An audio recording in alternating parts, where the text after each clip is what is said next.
Richard Martineau. Plongé dans l'actualité avec des observateurs qui pensent à contre-courant. Alors, nous discutons avec Elsie Lefebvre, qui aujourd'hui, dans le Journal de Montréal, publie une chronique intitulée « Justin Trudeau au bord du précipice ». Et Elsie, tu fais la liste de toutes les gaffes qu'a commises Justin Trudeau. Puis tu me rappelles, évidemment, que on l'avait presque oublié, là, tellement il y en a des récentes, là, mais effectivement, toutes les problématiques avec les dossiers là, des passeports, puis tout ça, là, vraiment, là, il ne fait que des gaffes. Penses-tu qu'il y a des libéraux fédéraux qui vont commencer à lui demander poliment de céder sa place pour les prochaines élections? Tu sais, les libéraux ont eu un gros caucus. Là. Bon, il y a eu le remaniement ministériel fin juillet, début août. Ensuite de ça, à la fin août, se sont rassemblés dans les Maritimes. Puis tout le monde était derrière Justin Trudeau. Mais on a entendu dans les coulisses que ça avait barrassé un peu. Puis que certains là, commençaient à dire, faut améliorer nos communications. Puis bon, on assurait que tout le monde était derrière Justin Trudeau. Mais par contre, coup sur coup, là, suite à ça, il y a eu le dossier de l'Inde. Puis là, le dossier du président de la Chambre des communes.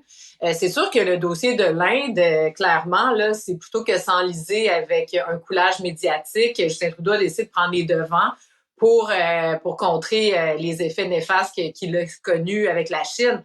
Sauf qu'il n'a pas pensé 3 secondes d'écart qu'est-ce qui allait se passer ensuite de ça dans ses relations diplomatiques avec l'Inde, qui est quand même une des premières puissances mondiales. D'une part, les alliés étaient pas au rendez-vous pour nous seconder. Donc, c'est comme on y va avec un bazooka, mais ensuite de ça, on n'a pas les moyens de nos ambitions. Même chose avec Meta. Tu sais, avec Meta, oui, moi, je suis d'accord avec le principe que les géants du web doivent payer, mais si c'est pour asphyxier les médias par la suite, on n'est pas plus avancé. Exactement. On va se retrouver dans 6 mois.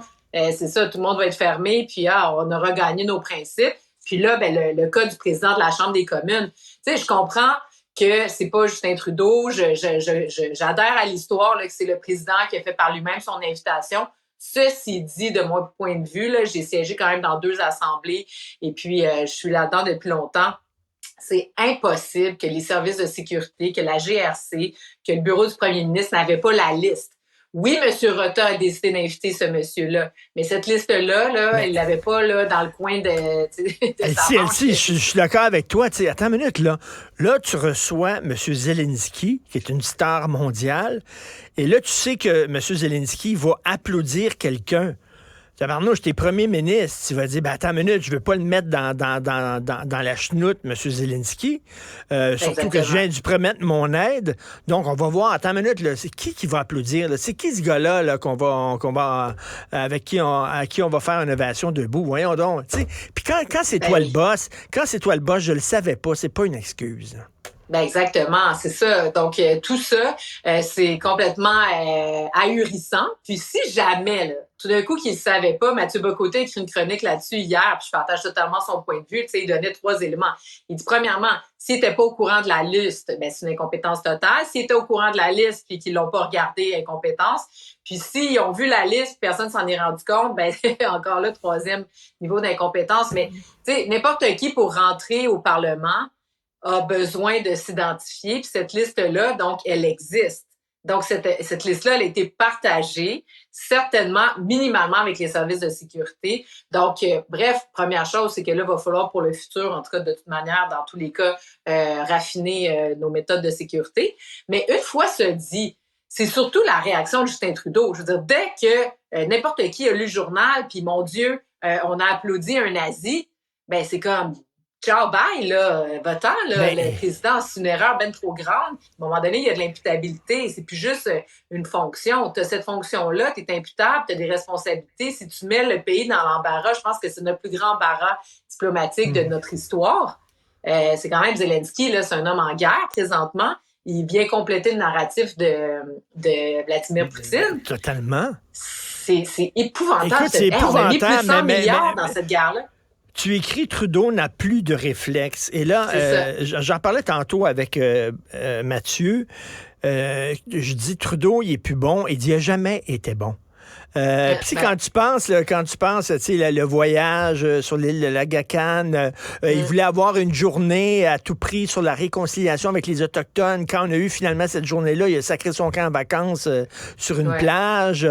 Tu sais, on pourra en rajouter là, à la liste là, de gaffes qu'il a commises. Là. Est-ce qu'il a déjà été bon puis il est plus bon ou il a jamais été bon? Selon toi, Elsie? C'est dur à dire. Je pense qu'il y a quand même un certain talent. Je me rappelle quand même dans les premières années, là, avant que Justin Trudeau s'est déguisé en Inde et tout ça, il nous a quand même rendu fiers un peu sur la scène internationale. Là, c'était le jeune premier qui arrivait.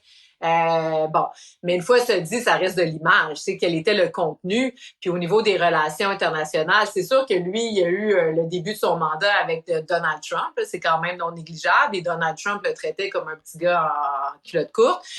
C'était totalement méprisant de Donald Trump. Mais bon, fait que les relations internationales, finalement, honnêtes, après tout ce temps-là, on a reculé. Là. Je veux dire, on s'est mis à dos la Chine. Tu sais, avec la Chine, on n'en parle plus, mais il y avait quand même une manière de gérer le dossier de Madame le Huawei d'une manière très différente que de la mettre en prison à la demande des Américains. On s'est comme mêlé à un dossier qui n'était pas le nôtre, puis avec les conséquences terribles que ça a eu pour nous. Donc, la Chine, l'Inde, je veux dire, l'Inde, là, c'est gros, ça aussi.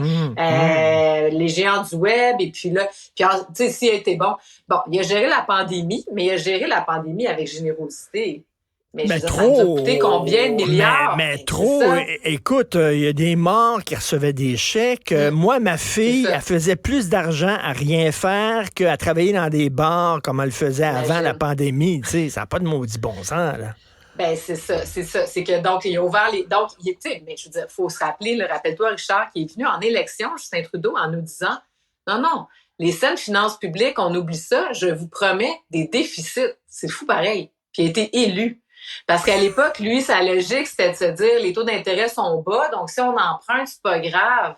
Ben oui, mais c'est parce qu'à un moment donné, il allait bien finir par remonter ces taux-là. Puis là, t'es pris avec des dettes, là, mais immense. Là, le coût que ça va coûter aux Canadiens, c'est ça. On n'en parle pas beaucoup, là, mais ça va être immense de se remettre de ça. Là. Donc, est-ce qu'il a déjà été bon? Comment dire? Mais tu sais, quand il est arrivé, là, tu sais, Stephen Harper, les ambassadeurs canadiens à l'étranger n'aimaient pas beaucoup Stephen Harper. Hein. Il disait, il nous disait quoi faire, puis tout ça, puis il nous écoutait pas, puis bla. Et quand Justin Trudeau est arrivé, il dit, we're back. On est de retour sur la scène internationale. On est de retour, we're back.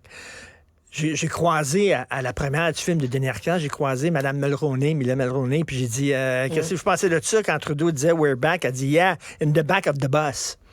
C'est ça. Ben, c'est sûr que là, on regarde ça en ce moment, puis c'est exactement ça. Tu sais, le Canada voulait retourner au Conseil de sécurité à l'ONU.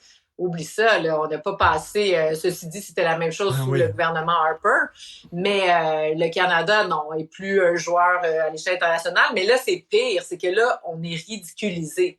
On est une risée. C'est correct d'être un petit État, je veux dire qu'il y a une petite armée qui fait, des relations internationales dans le cercle des 20, là, si on veut. Mais là... Parce que c'est plus juste, c'est qu'on n'est pas bon.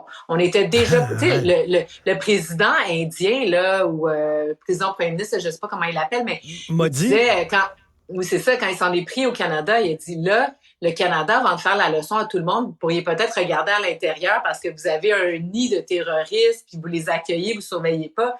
C'est sûr que c'est brusque. Mais à un moment donné, tu commences à dire, tu sais, à un moment donné, peut-être qu'effectivement, le Canada, puis quand on regarde les cafouillages en immigration, je connais plein de gens autour de moi, là, des Français, des gens éduqués, qui travaillent, puis leur dossier est perdu dans ma Chine, puis que ces gens-là sont obligés, tu sais, on en voit souvent passer, là, des jeunes familles obligées de quitter, sont installés à Rimouski, ça se passe bien.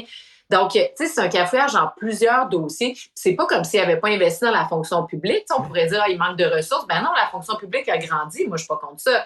Mais je veux dire, on peut s'attendre à de l'efficacité. Donc, non, t'as raison. C'est une fin de régime un peu triste, là. Et ta chronique s'intitule Justin Trudeau au bord du précipice. Mais la bonne nouvelle, c'est que pour les prochaines élections, il va nous faire un pas en avant. Elsie Lefebvre. Excellente chronique. Merci beaucoup. Bonne journée. Bye. Au revoir.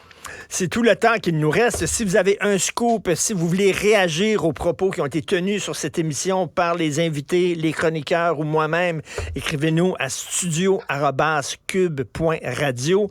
Merci beaucoup à Florence Lamoureux, Max-Émile Sayer à la recherche, Jean-François Roy à la réalisation de la mise en onde. C'est Benoît Dutrisac qui prend la relève. On se reparle demain. Passez une excellente journée.